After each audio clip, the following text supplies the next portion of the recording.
waxaan rabaa hadda inaan kusoo dhaweeyo microfonka ustaad cabdiladiif maxamed xuseen oo ku magac dheer jawhari.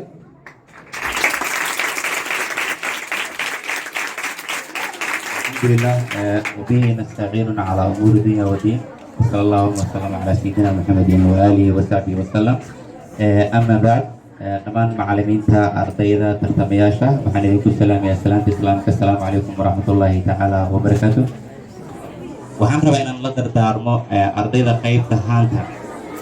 tartanku wuxuu yahay maanta waxaa laidin yahay marti, waxaa idin imaaday arday ka socota mu'asasada Ablaal oo marti idin ah.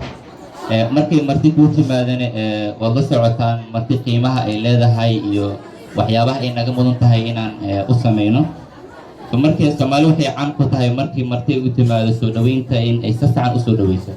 marka adinka hadda idinkama doonayo inaad xoolo iyo waxweyn aad inoo qashaan, waxaa idinka doonayaa in ardayda martida idin ah inaad ku soo dhaweysaan sacab aad u qurux badan dhammaan oo loo wada dhan yahay.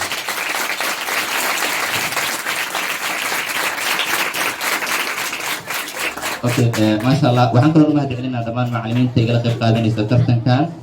dhammaantood waxaan leeyahay aad u mahadsantihiin. wax ugu fiican oo isku hadiidan waxa ugu fiican mahad celinta, waa shay qaali ah. waxaan gudugalaynaa waqtiga awgiis, waxaan gudugalaynaa barnaamijkan iyo tartanka.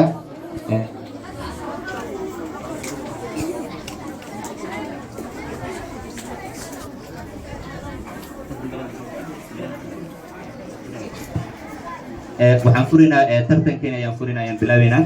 waxaan rabaa inaan la hadlo tartamayaasha labada dhinac, qaybta Baaruwax iyo qaybta Haanta intaba. waxaan rabaa inaan u sheego markii tartan la galayo, tartanku wuxuu leeyahay rules ayuu leeyahay, sharciyo la rabo in lagu dhaqmo. marka ugu horeysa labada tartame waxaan ogeysiinayaa in awalan ay ku dadaalaan aamusnaanta iyo deganaanshaha inay ku dadaalaan. in markii su'aal la weydiiyo su'aasha awalan ay fahmaan, ay isku dayaan inay su'aasha fahmaan. markii ay su'aasha ka munaaqashonayaan ay si deganaan oo maskax leh ay ugu fikiraan. su'aashu waxay leedahay waqti, macnaha jawaabta inta lagaga sugayo waxa waaye waa waqti ay leedahay, waana 60 second, 1 daqiiqo. su'aalahana waa nasiib, ma jirto macnaha su'aal iska ka weydiinayo oo si serious ah from 1 ilaa 30 su'aalaha laga soo bilaabo su'aasha koowaad iyo su'aasha soddonaad. su'aal kow labo macnaha siday u kala horeeyaan nambarada laguma weydiinayo, waa waqtiga nasiib. nambaraad qabsanaysaa, nambarkaas su'aasha ku xusana lagu weydiinaa.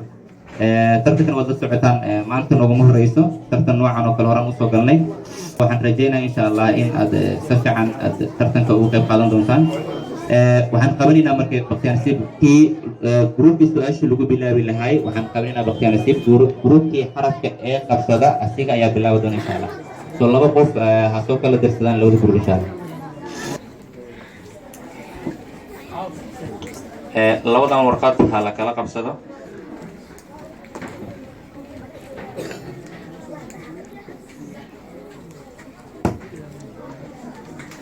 aku sabax xarafka B. okay waxaa bilaabay su'aasha, waxaa bilaabaya hadina sadkal waxaa bilaabaya ardayda ka socota baranjiga Baaruwax, iyaga ayaa su'aasha bilaabaya. okay warqad la baxa.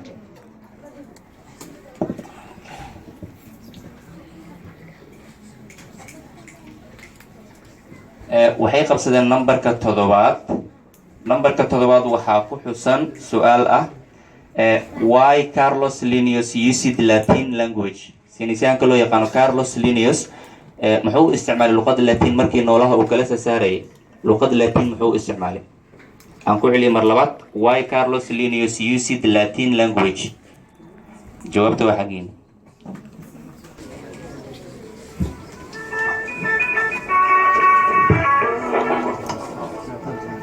واجهان عبد الرزاق موسى كان سعد الفومان ارتبار روح. He used Latin language because of being an only language and not spoken by people.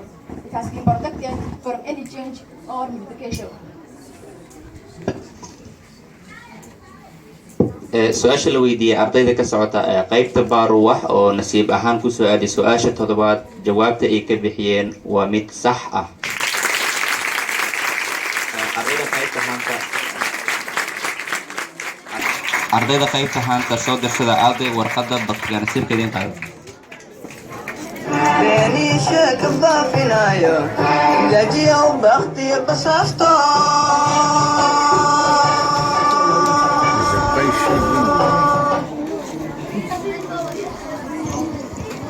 ardayda qaybta haanta waxay qabsadeen numberka labaad.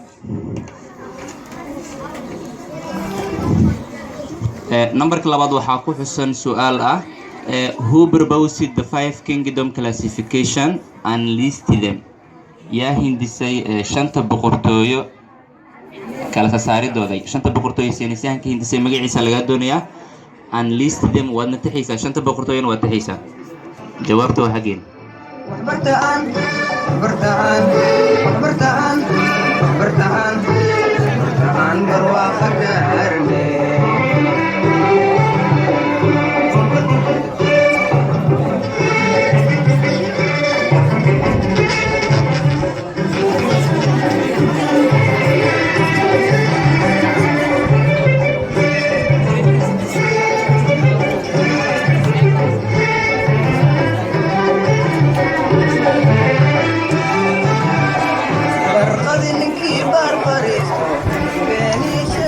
أنا أعتقد مركز سلام الله أنت درس جوابتي سكده RH بتاعك American taxonomist proposed 5 kingdom of classification: kingdom of Animalia, kingdom Plantae, kingdom Protist, kingdom of Fungi, and kingdom of Monera.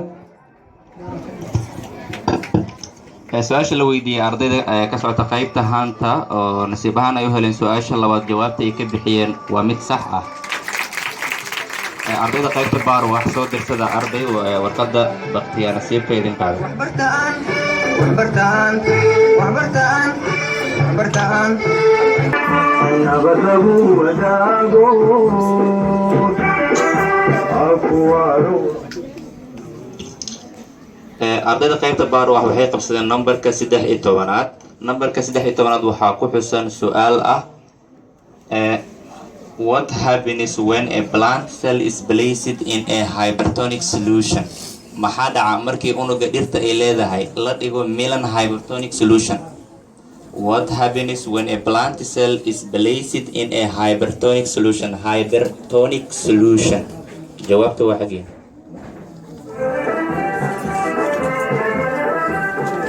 بريبا أو بحلقا ورابشو واقي بريبا أو بحلقا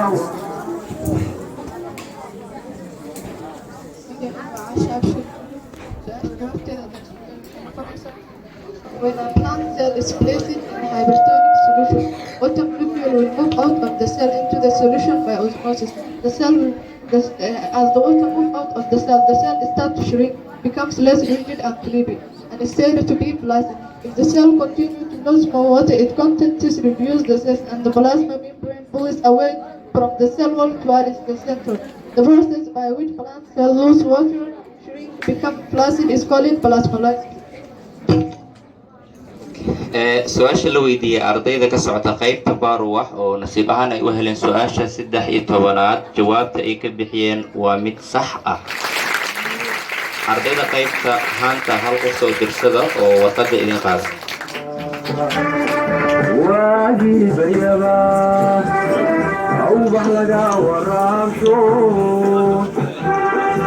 واقي بريبا